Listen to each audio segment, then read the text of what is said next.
United Nations Convention on the Law of the Sea. Article 216, Enforcement with respect to pollution by dumping. 1.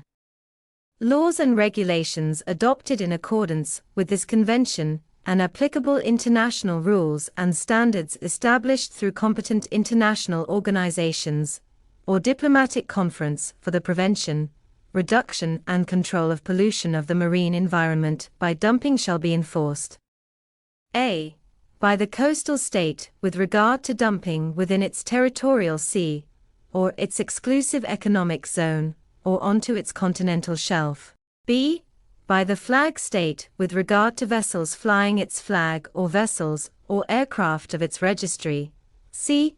By any state with regard to acts of loading of wastes, or other matter occurring within its territory, or at its offshore terminals.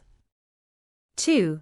No state shall be obliged by virtue of this article to institute proceedings, when another state has already instituted proceedings in accordance with this article.